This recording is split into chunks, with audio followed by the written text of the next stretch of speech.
السلام عليكم ورحمة الله وبركاته. تحياتي مهندس أحمد محمد السنكري. إن شاء الله نكمل كورس ال Air Conditioning. نستكمل شابتر 4.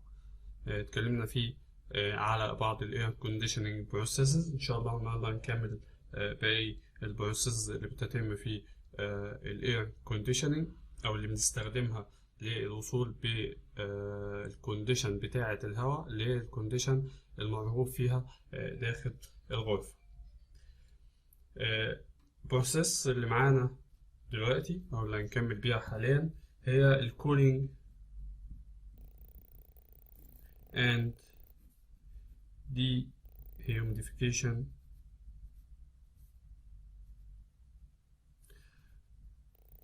process، ودي العملية اللي بتكون مطلوبة في معظم البلاد في الصيف. إن بحتاج إن أنا أقلل التمبريتشر وأقلل relative humidity بتاعة الجو. لو بصينا على البروسيس دي على السايكومتريك تشارت هلاقي إن العملية دي بتتم عن طريق إن الهواء باخده بعديه على كولينج كويل بالشكل ده. لو افترضنا الهواء داخل في الاتجاه ده عنده كونديشن واحد، الهواء هيبدأ يمشي بيحصل له كولينج، التمبريتشر بتقل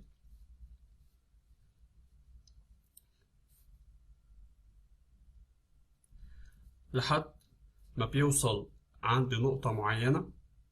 من نقطة واحد اللي داخل بيها بيبدأ يحصل كولينج، سيمبل كولينج مع ثبات الموتشر كونتنت أوميجا لحد ما بيوصل لنقطة الساتوريتد كونديشن اللي عندها الفاي بيوصل ل100%، وبالتالي التمبريتشر بتوصل لكونديشن وليكن هسميها رقم 2.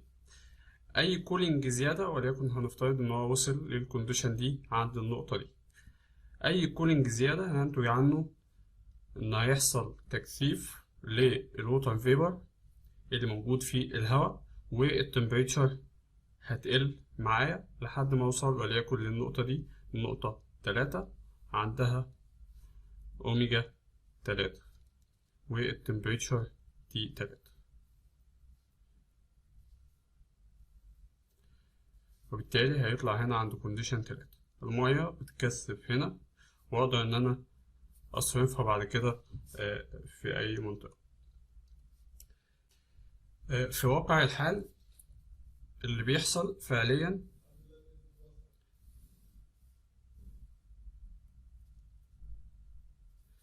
ان مش كل كمية الهواء اللي بتعدي على الكولينج كويل بيحصل لها كونتاكت مع الكولينج كويل.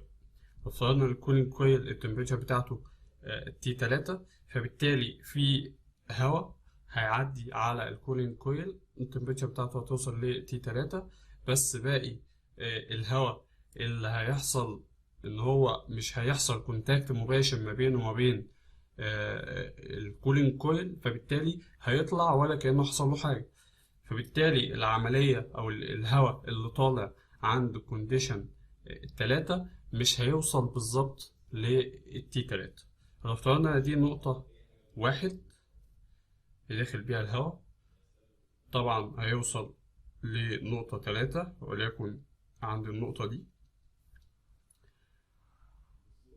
طالما إن في نسبة هواء الكونديشن بتاعتها لسه واحد ما اتغيرتش، وبالتالي هنعتبر او النقطة اللي هيوصل لها فعليا الهواء بعد ما يطلع من الكولينج كويل هتكون نقطة بيحصل فيها ميكسينج ما بين الهواء اللي عدى من غير ما يعدي على الكولينج كويل اللي الكونديشن بتاعته واحد، والهواء اللي عدى فعليا على الكولينج كويل والكونديشن بتاعته وصلت للكونديشن 3، وبالتالي هيطلع عند نقطة على نفس الستريت لاين اللي واصل بين النقطة 1 والنقطة 3، هسميها النقطة 2. ودي الكونديشن الفعلية اللي بتحصل في الأكشوال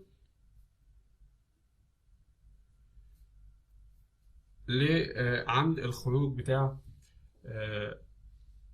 الكولينج كويل. طبعا النقطة 2 دي خليها مثلا 2 داش عشان افرقها عن النقطة 2 اللي احنا كنا بنتكلم عليها من شوية. دي بقى حالة جديدة، يعني دي مختلفة عن دي، وبالتالي الهواء اللي طالع هنا هيطلع عنده كونديشن 2.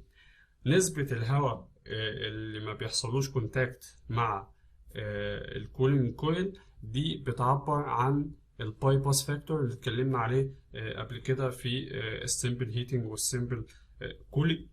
وفي الحالة دي الباي باس فاكتور قيمته هتساوي التي 2 ناقص التي 3 على التي 1 ناقص التي 3، أو هي نفس النسبة الأوميجا 2 ناقص الأوميجا 3 على الأوميجا 1 ناقص الأوميجا 3، ونفس النسبة لل H2 ناقص ال H3 على ال H1 ناقص ال H3.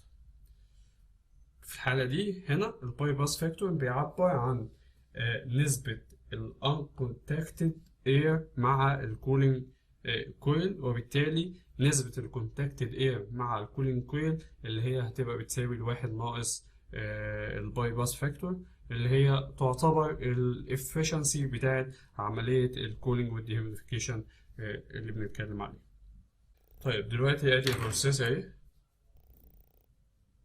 ده الكولينج كويل.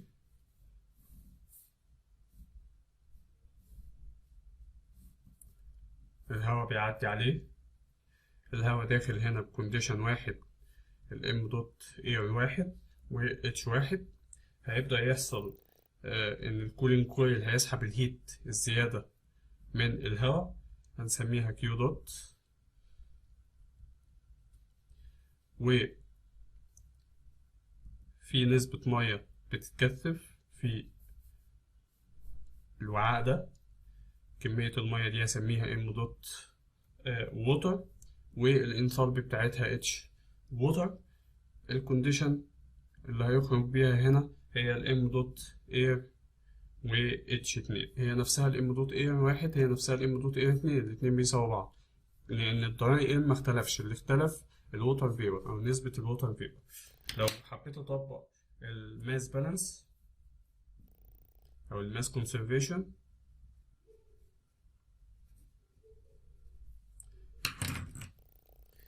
هلاقي ان الام دوت اير واحد بتساوي الام دوت اير 2، والام دوت فيبر واحد بتساوي الام دوت فيبر 2 ناقص او زائد الام دوت ووتر اللي اتكثفت.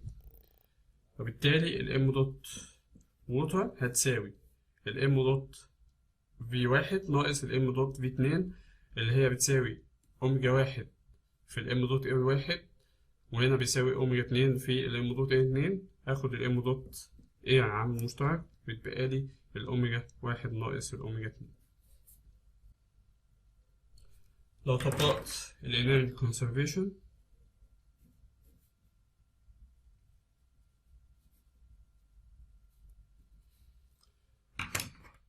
هلاقي ان الكيو دوت اللي بياخدها الهواء بتساوي الام دوت اير في اتش واحد ناقص الاتش 2، بالاضافة للانصالبي اللي نتجت عن او اللي خرجت مع الووتر فيبر، يبقى ناقص لان هي نزلت او كثفت،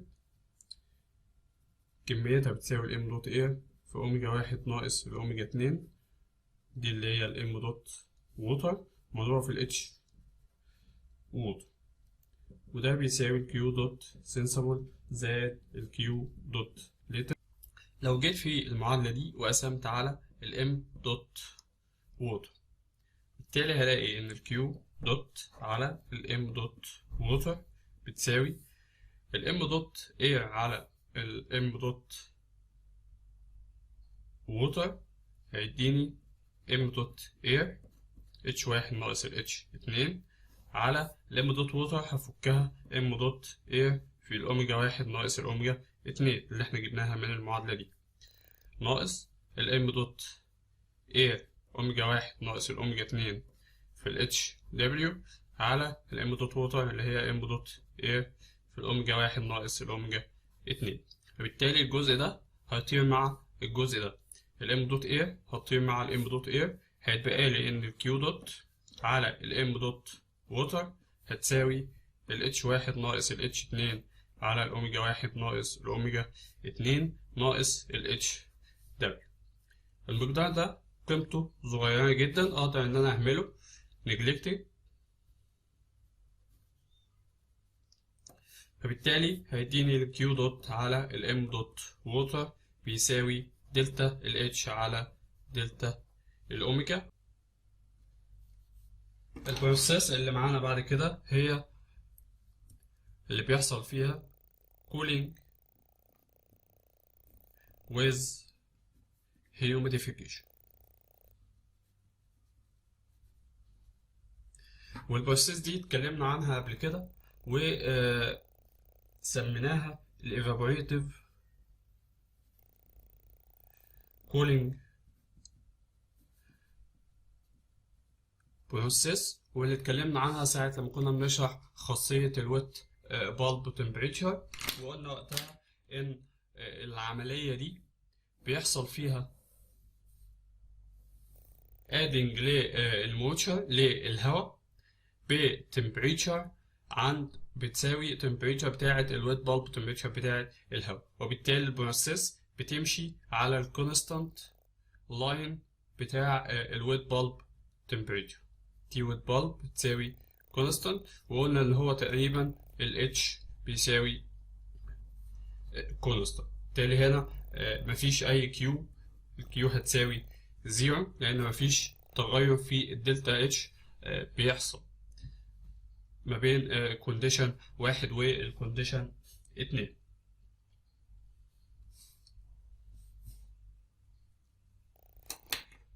بروسيس اللي هناخدها بعد كده وهي اخر بروسيس معانا هي الهيتنج with dehumidification. عملية الهيتنج with dehumidification هي عملية عكسية بالظبط للكولينج والهيوميديفيكيشن بروسيس، لأن في الحالة دي تقريبا خط البروسيس هو نفسه خط الويت بالب تمبريتشر، ثبات الويت بالب تمبريتشر، بس بيمشي في الاتجاه العكسي من النقطة واحد للنقطة اتنين. هنا كان بيمشي من النقطة واحد في الاتجاه ده يوصل للنقطة اتنين، هنا عملية عكسية. ولكن في الواقع الاكشوال بروسيس غالبا بيكون اعلى من الويت بالب، من خط ثبات الويت بالب تمبريتشر شوية، وبالتالي الويت بالب تمبريتشر ده كده خط الاكشوال. وهنشرح بالظبط العملية ايه اللي بيحصل. في العملية دي بنستخدم adsorbent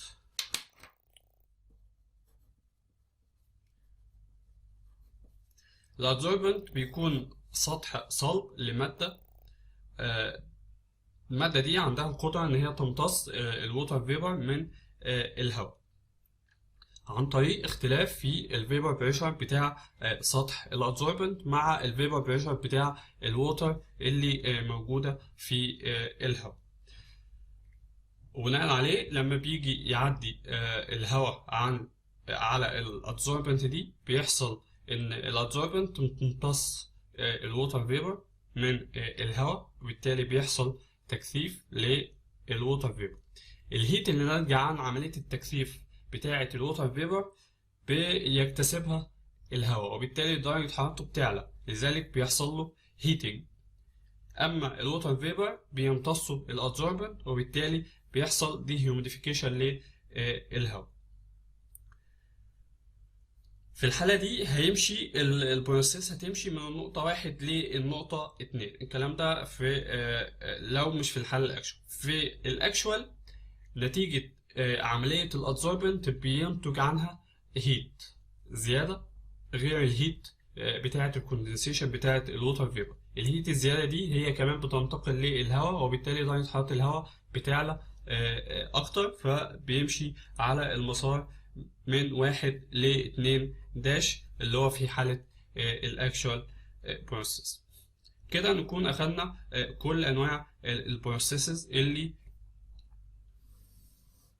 ممكن تحصل للهواء في السيستم. آخر جزئية هنتكلم فيها إن شاء الله في محاضرة النهاردة في شابتر 4 هو الإير ووشر. الإير ووشر هو جهاز بستخدمه في إن أنا أرش الهواء بالموتشر أو بالووتر، بس من خلال تحكمي في التمبريتشر بتاعة الووتر أقدر أحدد إيه العملية أو البروسيس اللي تتم على الهواء في الحالة دي.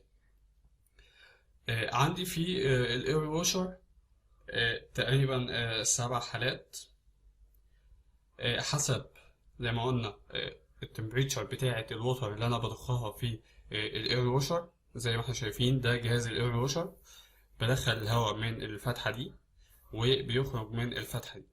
لما بيدخل الهواء من هنا أنا عندي هنا في كمية من المية، بقدر إن أنا أضخها عن طريق بومب لرشاشات بالشكل ده، بحيث لما يجي الهواء يعدي تنزل عليه المية من خلال الرشاشات دي.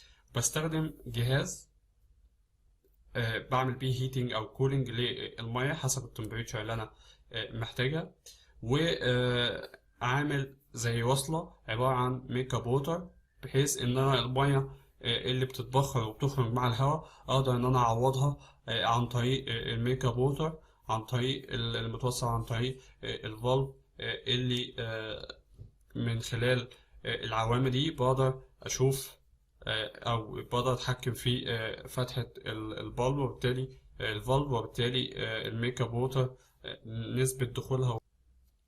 قلنا على حسب التمبريتشر بتاعة المية اللي أنا برشها البروسيس اللي بتتم على الهواء بتختلف. أول بروسيس أو أول حالة عندي التمبريتشر بتاعة سطح المية اللي أنا برشها أعلى من الدراي بالب تمبريتشر بتاعة الهواء اللي داخل. يعني التي اس هي السيرفيس تمبريتشر بتاعة الووتر، والتي واحد اللي هي الدراي بالب تمبريتشر بتاعة الهواء عند كونديشن واحد اللي هو الهواء اللي داخل الاير ووشر. في الحالة دي بيحصل للهواء هيتنج مع هيوميديفيكيشن، نتيجة إن درجة حرارة سطح المية عالية، فبالتالي هيحصل هيت ترانسفير ما بين المية اللي درجة حرارتها عالية والهواء اللي داخل بدراي بالب تي واحد، وبالتالي المية درجة حرارة المية العالية هتسخن الهواء، وبالتالي هيحصل له هيتنج. في نفس الوقت المية هيحصل هيوميديفيكيشن ليها، وبالتالي نسبة الرطوبة اللي في الهواء هتزيد، والبروسيس في الحالة دي هتبقى من النقطة 1 للنقطة 2 ايه اللي هي البروسيس الأولى. الحالة التانية لو السيرفيس تمبريتشر بتاعت المية هي نفسها التمبريتشر بتاعت الدراي بالب تمبريتشر بتاعت الهواء، يعني التي اس بتساوي التي واحد. في الحالة دي هيحصل زيادة للموتشر كونتنت بتاع الهواء من غير ما يحصل أي تغير في التمبريتشر ما بين الهواء والمية، لأن درجة حرارتهم واحدة، وبالتالي العملية دي هتبقى simple humidification. تالت بروسيس هي من النقطة 1 للنقطة 2 سي، وفي الحالة دي بيحصل كولينج وهيوميديفيكيشن للهواء.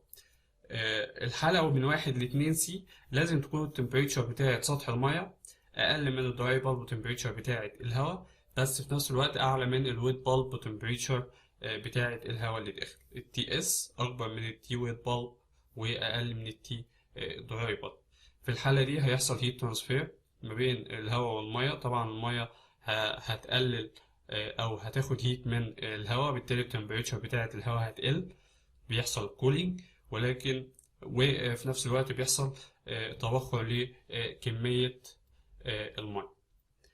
الحالة الرابعة اللي هي من 1 ل 2 دي، وهي عملية adiabatic saturation اللي اتكلمنا عليها من شوية، اللي هو الكولينج with humidification برضه، ولكن under constant wet bulb temperature. في الحالة دي لازم يكون السيرفس temperature بتاع الووتر هو نفسه التمبريتشر او الويت بالب تمبريتشر بتاعت الهواء. لو التمبريتشر بتاعت المية، الحالة اللي بعد كده التمبريتشر بتاعت المية اقل من الويت بالب تمبريتشر بتاعه الهواء بس اعلى من الديو بوينت تمبريتشر بتاعه الهواء، وبالتالي هيحصل كولينج وهيوميديفيكيشن بس في الاتجاه ده اقل من الويت بالب تمبريتشر او خط ثبات الويت بالب تمبريتشر بتاع الهواء. الحالة السادسة هي عملية سيمبل كولينج. لو المية اللي أنا برشها درجة حرارة السيرفس بتاعتها بتساوي الديو بوينت تمبريتشر بتاعت الهواء. في الحالة دي مش هيحصل أي تكثيف، لأن التمبريتشر المية مش هيحصل لها تكثف، لأن أنت فعليا واقف عند أو درجة حرارتها هي درجة حرارة الديو بوينت، فبالتالي مش هيحصل أي عملية تبخر evaporation في الهواء، ولكن هيحصل heat transfer ما بين المية والهواء، هيقلل الدرجة temperature بتاعة الهواء، وبالتالي العملية دي هي عملية simple cool. آخر عملية معانا آخر بروسيس هي عملية كولينج مع dehumidification. في الحالة دي درجة حرارة المية لازم تكون أقل من الديو بوينت temperature بتاعة الهواء. طبعا بما ان المية اقل من الديو بوينت تمبريتشر بتاعت الهواء، وبالتالي الهواء في الحالة دي مش هيحصل ليه اي زيادة في الموتشر، ده بالعكس كمية الرطوبة اللي موجودة في الهواء بتبدأ تتبخر، بتبدأ تتكثف عفوا، وبالتالي كمية المية حتى اللي انت بترشها هي مش هتتبخر في الهواء، هي هتتكثف والتمبريتشر بتاعت الهواء هتقل، وبالتالي العملية دي عملية كولينج مع هيوميديفيكيشن. طبعا نلاحظ من الاير ووشر ان هو انت ممكن تنفذ عليه معظم العمليات اللي احنا اتكلمنا عليها في الشابتر بتاعنا شابتر 4، ولكن بيحتاج كنترول عالي جدا في ان انت تقدر تتحكم في درجة حرارة المية اللي انت بترشها. لحد هنا ان شاء الله هنكون خلصنا شابتر 4. ان شاء الله المحاضرة الجاية مع شابتر 5 هنتكلم فيها على الاير كونديشننج سيستمز، وان شاء الله هيبقى الجزء ده فيه مسائل كتير، لان جزء مهم جدا، وهيبقى فيه اكتر من سيستم، وازاي بنقدر ان احنا نرسم السيستم كامل على السايكرومتريك تشارت، كل نقطة بنوقعها ازاي، وازاي بنحدد النقط والخواص بتاعتها. تحياتي مهندس احمد محمد سنكر.